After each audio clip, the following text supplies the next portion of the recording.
What is good, everyone? This is your host, Deanna Kemple with Label Free Podcast. To live your best life, you must live label free. We have a very, very awesome woman joining us today. She holds a master's in architecture, studies in management at Harvard, and is an MBA candidate at Johns Hopkins Carey Business School. She lives in California. She spends her free time with her husband and her kids. She's also the founder and CEO of 19th and Company.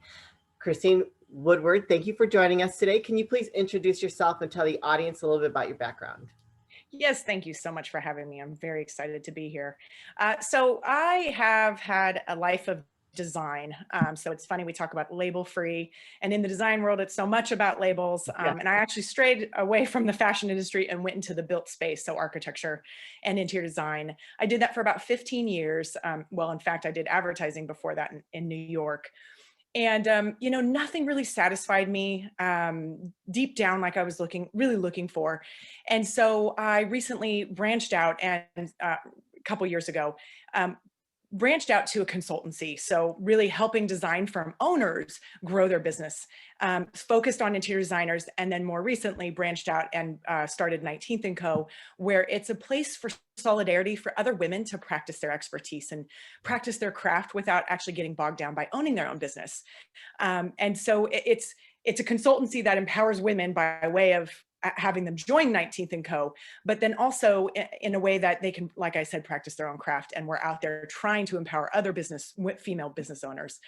So on every level, I'm trying to empower women. But more specifically, I know we'll get into the confidence discussion, but that's my background. And I'm really excited to be here and talk about, maybe how we can further empower women on so many other levels. Yes, I love it. I think empowerment is very key.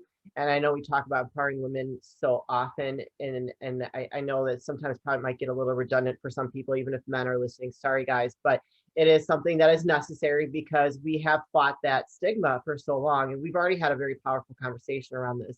And you brought up some key points that I said, hey, I actually can relate to because I've been there.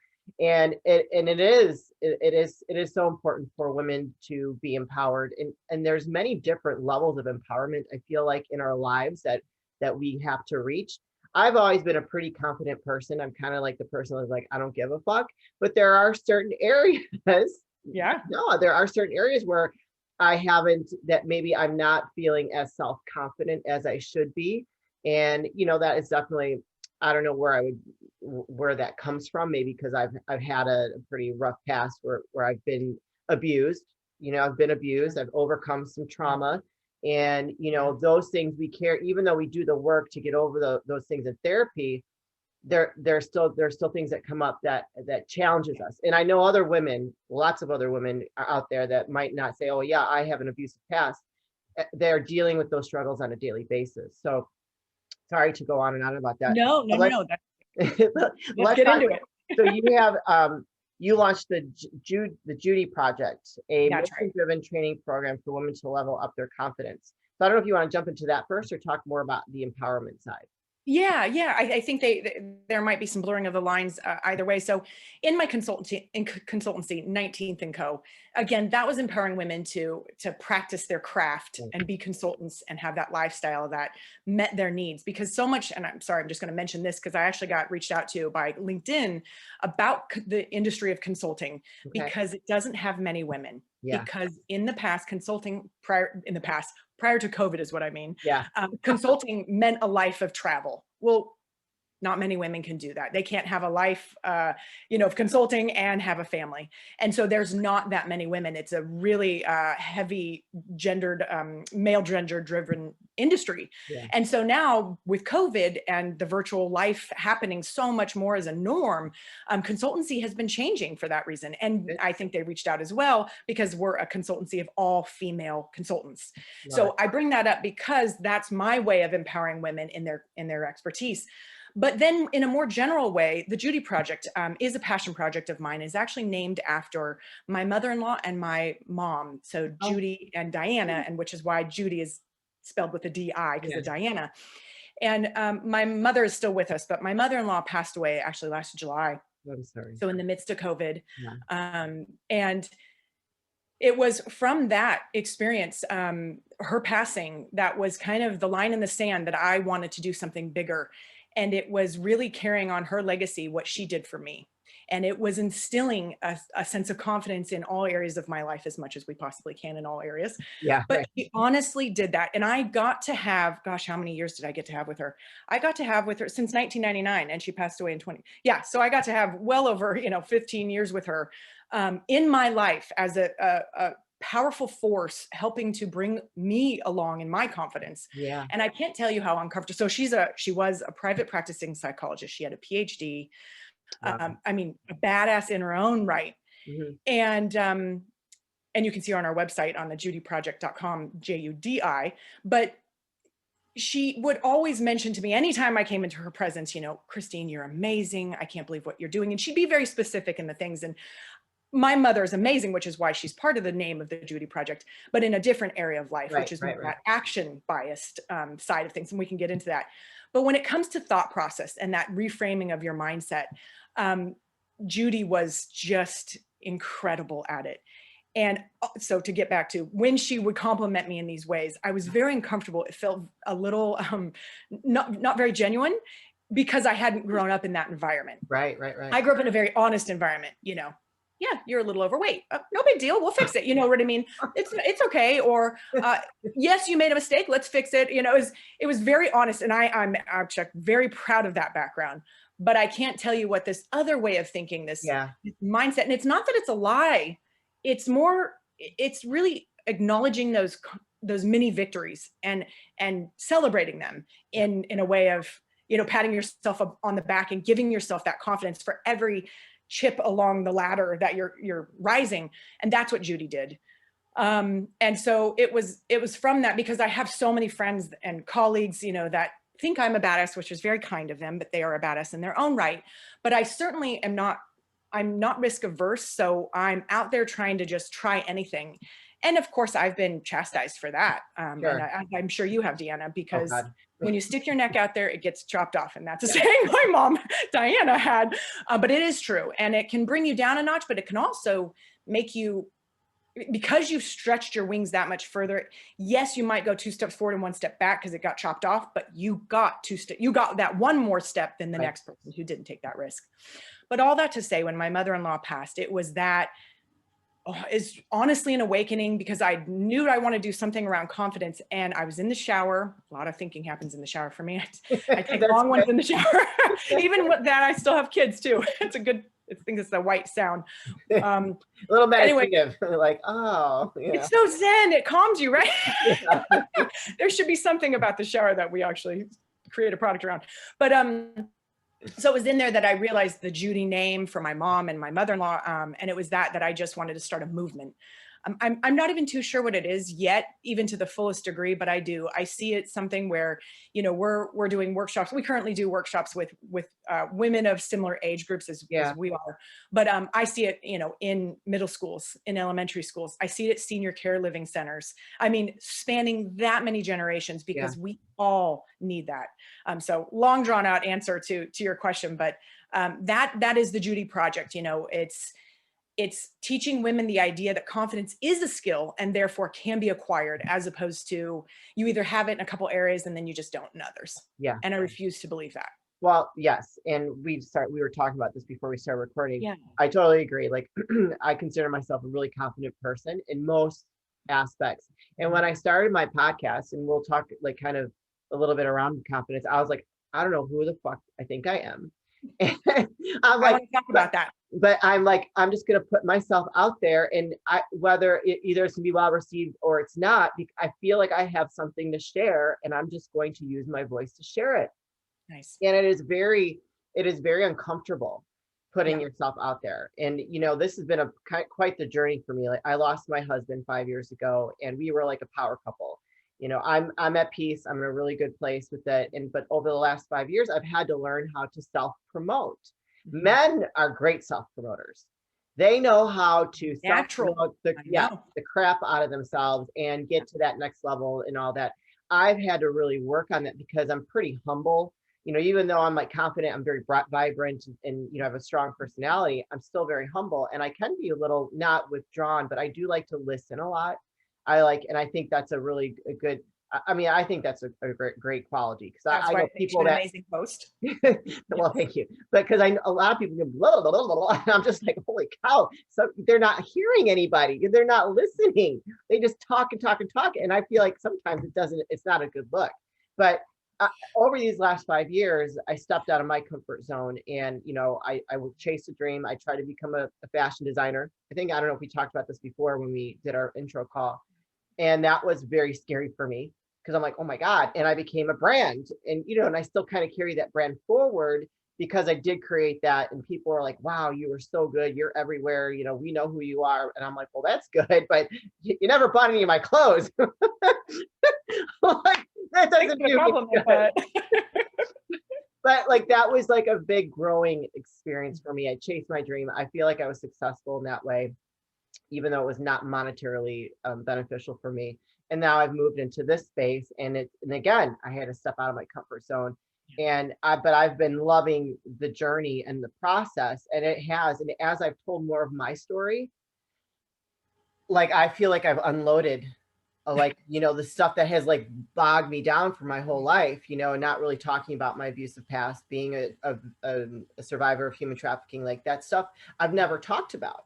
And so now it's like, after I've kind of released some of that stuff, I've grown even more, and I'm loving the response, and people like, thank you for your courage. And I'm like, well, someone else gave me the courage to talk about this too. So, and that builds confidence. Yes, it does. I do think getting it out there certainly does. And I was writing notes as you were mentioning, your journey. And you said when you launched the podcast, it was, well, who am I? And the why me? Yeah, that why me really haunts us. And I'd like to say it seems like men don't have that conundrum that they run into, but it is, you want to go out and you branch out like you did with your podcast, and you're like, well, who am I? Why me? Yeah. Why would people listen to me?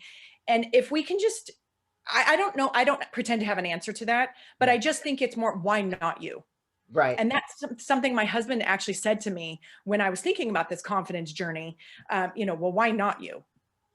And you really can't even have an answer for that, right? Yeah. And it kind of makes you speechless. And you're like, yeah, what the hell? Why not?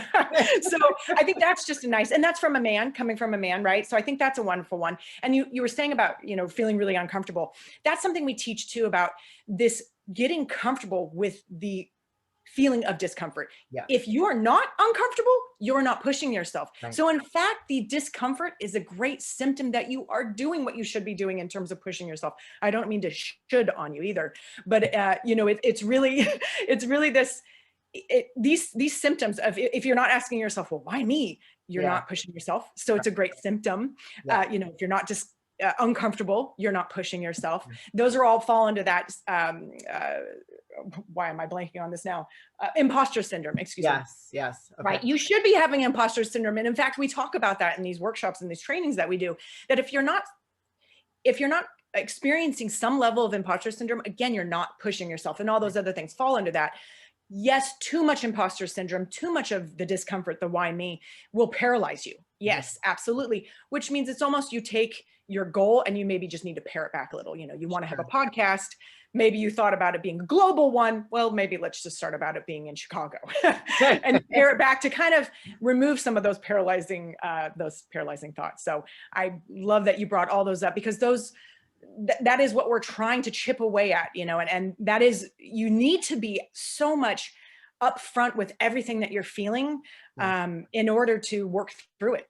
Just like any therapy session, even a personal trainer, and let them know the aches and pains you're having, so that you can not injure yourself and you can move forward. So hey guys, Deanna here. I'm taking a quick break to share an exciting opportunity with you. I have recently partnered with Scotsman. They have created a crowdfunding campaign building 3D printed electric scooters that make transportation smart, elegant, and sustainable. It runs on energy efficient batteries that double as USB-C power banks. And they're swappable too, so you can replace your battery and keep your scooter. Check out their crowdfunding page down below. Hurry and sign up now to take advantage of their early bird prices, 50% off. It has a built-in camera, GPS, live maps, and an automatic lock. So hurry up now, get in on this. Go to my special link below, 50% off, and be a part of this really cool campaign. You won't be disappointed. So before we start recording, you were talking about, you gave some examples, and I think that that's very key to talk about those because, women, like you said, women don't experience it as much as men do. And you did compare like us going, like women going for a job. Can you go ahead? Can you repeat that? What Yeah, you said? please. No, I'd love to. These are ones that I did not come up with on my own. I had just, and I should actually credit these individuals, but I've seen them out there, Yeah. in posts or this sort of thing, but they resonate so strongly with me. And in fact, I'll say the example. So the first one is, raising your hand before you're ready. Men will hear an opportunity, raise their hand and be like, yeah, that sounds good. Raise their hand. And a woman might say, oh, oh no, I'm not Yeah. capable. I'm not able to do that at this point. Maybe when I'm ready, I'll raise my hand. Yeah. Right.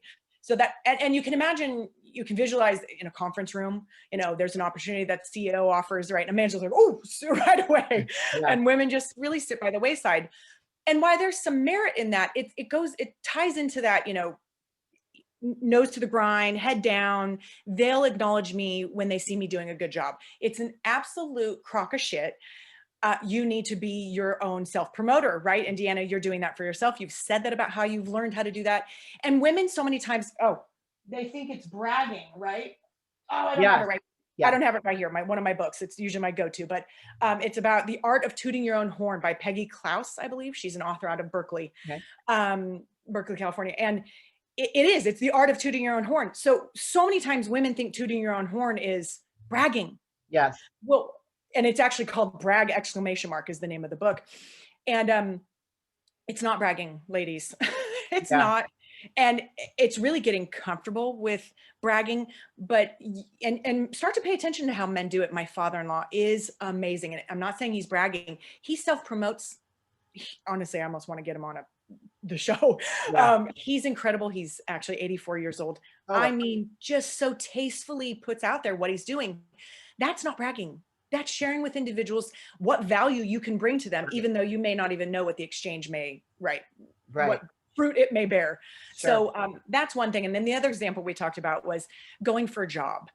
And I think this is a metaphor for so many things, but especially now with COVID and so many people, became jobless either voluntarily or forcefully, right? Yeah, absolutely. So many people's businesses dissolved, and we're really starting to come back. But so going for a job, you see those bullet points of eligibility, right? There's 10 of them. And men, I think this is even some research. And again, I need to find and credit this, but 8 out of the 10 bullet points, if men feel men need to satisfy 2 or 3 of the 10 bullet points, and they feel like, oh yeah, I'll apply. Men or women feel like they need to satisfy 8 out of 10 of those bullet points, and then they will apply. And this is exactly just back to that raising of your hand. I mean, it's, when you're in a job post, and we'll speak specifically to job posts and not even use this as a metaphor, the job post, because I put out a lot of job posts myself. Yeah. You're a storyteller. You've got it in your head. You think you're envisioning one, but the story changes when you meet the right person. Right. Yeah. I've even had people write job descriptions for me because they just, I didn't fit the job at all that they were talking about, but they were like, we want you part of the team. We're going to write you your own job description. And I've actually written it for them. Wow. And then they've had some edits. I've done that twice now. Wow. And these were top level design roles, like studio designers at famous design firms. So this is something where it's almost like women don't even know that's an option, right? To write your own job description. Yeah. I mean, that makes sense though. It makes sense. And why not? Like, why not? Exactly. And, I think the 4-hour work week, Tim Ferriss, back in the day when I read, it was like 15 years ago, I read that. I think that was him. It was getting comfortable with this discomfort, but more about kind of sticking your neck out there. And I think this is an example of that. One, he had like, just go ask for someone's number, like a stranger on the road, and try to get their number, or haggle for a lower price, like at Macy's, literally just for getting comfortable with being uncomfortable. But it's that idea that I almost think in this journey that we call life and being women, we need to understand that there's so many ways that we can break the rules, or that there's rules that we didn't even know, almost that we've created rules that don't even exist. Like the idea of, idea of writing your own job description. Now that you know that's an option out there, that people have done it, make it almost a goal for yourself. How do you get to that point? And I actually don't pretend to know that journey, and maybe I can reverse engineer that, but it's this way of living life just so that you can create your own rules. And Deanna, I don't have to tell you, you're living that, but I am. I mean, it's a little scary right now because I'm like, shit, how am I going to pay all my bills? But I'm trusting the universe. I'm trying to manifest great things. I'm not an idiot. You know, I'm pretty smart. And so well, it's like, you know, I'm just whatever. yeah. I'm just trusting that this process and just being confident in my decision to do that. Yes. And I almost want to push back on you too and say, it's even less about trusting in the universe and more, and you got to this a little bit in there, but trust that the reason why you're doing this is because secretly you do trust that you will always pull off what you embark on. Yeah. And if you decide to step away from it, right, it's like that was a choice. But so many times women don't almost, you know, that patting on the back, like, I'm going to trust that I can get this figured out. Yes, because you have the ability to get it figured out, because look at your past, your history. And we're not taking that time to acknowledge that for ourselves. And we just kind of gloss over it because like, oh, I don't know, it was luck or something. Yeah. And men don't do that. Men pat themselves on the back, and they do it for each other too. Yes, And they do. It's right? it's the good old boys club. Yes. Abby Wambach. So she's the Ooh. Olympic gold medalist soccer player who says how to come together, unleash our power and change the game. And the changing of the game is what we kind of just touched on, where it's really pointing to each of us and saying like, you know, if I made the goal, I still point back to every one of my team players and say like, I made the goal because you, and you. And as women, we don't do that. No, you know, no, we we're don't. kind of, we're out there to just kind of, I don't know, compare ourselves and knock each other down. And I want to change, like Abby, I want to change that game. I want to change how we interact with each other. And, you know, this teaching skills, the skill of confidence, we actually talk about it being bigger than you. This isn't about you skilling up in confidence. It's about your obligation that once you skill up in confidence, you need to now feed that to the rest of your environment, the women in your environment, and you have an obligation to it. So it's almost like a superhero power. You just gave me goosebumps. No, no, like I totally agree. It is, you know, in Spider-Man, I know this is so cheesy, but his grandfather says, you know, you have this response, like this power is a responsibility now. And our confidence, because the more and more we get more confident as women, will only perpetuate the terrible dynamics we have for each other, right? Because we'll be like, I am better than you, and now I know it. Whereas if we're like, no, I'm the way I am because of you, and let me help you in these other areas, and it just needs to, we need to change the game, as Abby puts it. Yeah, no, I love that, and I couldn't agree more.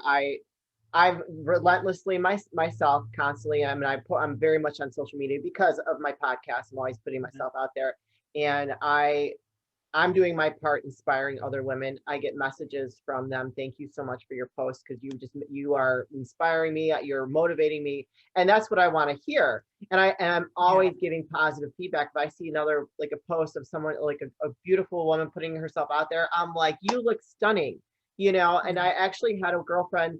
Well, she's not necessarily a girlfriend. I've met her maybe once, and we're just connected on social media. And she reached out to me. She's like, I would really love to get together with you because you just seem so positive, and I'd like to have coffee with you. And, you know, just, you know, like that to me, I'm doing my part. Because if I'm coming across that way on social media alone, then that means like I'm spreading that, you know, out there and trying to inspire these women to level up and just, you know, and just feel that support. Yeah, and self-promote, you know, it's okay to put yourself out there. Keep doing it. Doing it. Absolutely.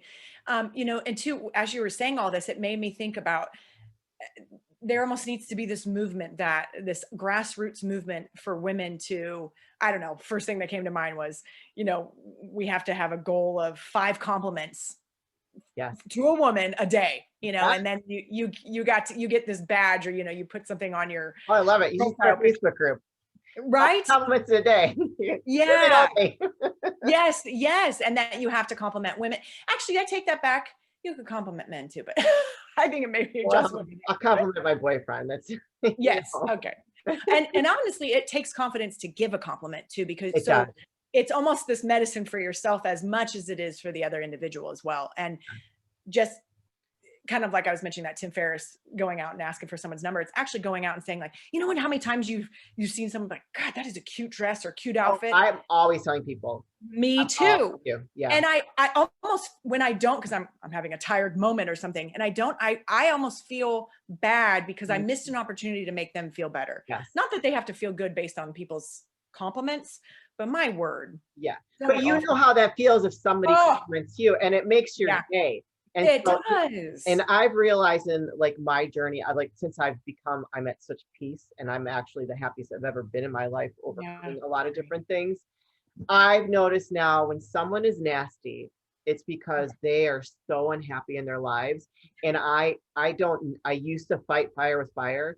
Now I'm just like, you know what? How can I help you? I'm sorry you're having such a bad day. You know, can I do something to make you feel better? Yeah. Because you know what? That when someone is lashing out, hurt people. You know what I mean? Right. And so I posted something, and this girl was it was just like I was raving about one of my accomplishments. And she's like, oh, it must be so nice. And she was just real nasty. And she's like, I'm a single mother. I'm like, I can come over and help you watch your kids. Oh. That's what I said to her. I'm like, I'm the oldest of 5. I have a niece and a nephew. I'm used to taking care of kids. Yeah. She never responded back to me. That was never said anything bad to me ever again. But it was just like, I saw that and I'm like, she must be having a really hard time. So someone like, yeah. Yeah, that's such an incredible example. And I think, it really is choosing our reality. We can choose to believe that they're just an asshole, or we can choose to believe that, like you said, they're having a really hard time, and that's actually why. And really, the latter reality only serves all of us better. Yeah. So why not just always choose that your perspective that you just explained as being the reality. So I think it's incredible. And to this point, like, how can you and I, Deanna, create a movement, and maybe listeners can think about other ways that, beyond this 5 compliments a day, other ways we can start a movement like this, changing the game. Yeah. What are ways that we can do that as a community, as women, as a species? How do we change how we interact? And how can we support each other more? And a lot of powerful women are doing this, but is there that grassroots thing where if someone gives you a compliment, you kind of know she's part of the movement, yeah, and fuels it, right? Yeah, like, hey, are you doing that movement thing? Yeah. I don't know. So yeah. That's you're making me think, but I like that idea. Just starting to give 5 compliments a day, just period, is a good way to start. And I mean, right. I see someone, if I see a woman, like if her skin is glowing, if she's wearing a great outfit, love her nails, I'm like, I tell them, even like strangers, I'll tell them. I mean, on this trip, some guy came on the bus. My girlfriend and I took a bus to the beach. And this guy came out and the shirt said "Wonderful Wednesdays." We just started talking. Next thing you know, he joined us for drinks. He's a photographer. He does like photography in Key West. And so he was following us around taking pictures all day. Boy, did we feel good. Yeah, that's awesome. I mean, because I said I liked your t-shirt. There are so many great things can happen when you're just organic and you're just completely open and honest like that, and being kind to other people, men and women. So I know we're all about women empowerment, but that was just an example how that just kind of just snowballed into something really great, and we had an awesome day, and just we got some great pictures out of it. Yeah, nice. That's lucky. And I think too, coming out of COVID, this is just that much more important, because now that we're all kind of, coming out of hibernation, but we still even have face coverings, which diminishes 50% of our, human interaction. Yeah. Just to give a compliment, and you got to muffle through your face mask and to give it. But, and it can only help you too. I mean, if you really like someone's outfit, now you know where to get it from. So it's somewhat selfish too. Exactly right. Oh my God, we could keep going. So before we start wrapping things up, could you drop all your links? Yes. You mean spell them out? Yes. Sure, just spell them out. Yeah. And I'll put in the description of the episode. Please, yeah, no. But if you're looking or interested to be a consultant and have that lifestyle of flexibility, but you want to just practice your craft and kind of get out of the working for the man, no pun intended, I really meant that as the corporations. Yeah. You can join us at 19thandco.com. So that's 19thandco.com. And on there, you can link to the Judy Project, or you can go straight to judyproject.com, and that's spelled JUDI project, project.com. And we'd love to hear any thoughts you have about this movement, or just if you'd like to join us. So Deanna, thank you very much. Thank you very much for being here. And then are you on LinkedIn as well? People want to reach out to you on LinkedIn? Yes, please do reach out on LinkedIn. That one is both under 19th & Co. as well as Christine Woodward. Awesome. Yeah. Personally, please do reach out. Before we say goodbye, are there any last words of wisdom or advice that you'd like to leave with the audience? Yes, this is actually a little document my mom had, and I'm going to show you real quick. So Okay, pardon, hold on. Nothing like a changing act, right? No so worries. This is the document my mom's had since she was 14 years old.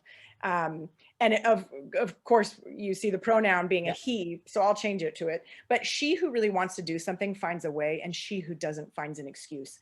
And I can't tell you how much I live by that on a daily basis. And, this discomfort we talked about in the why me, I live with a motto of just do it, don't think.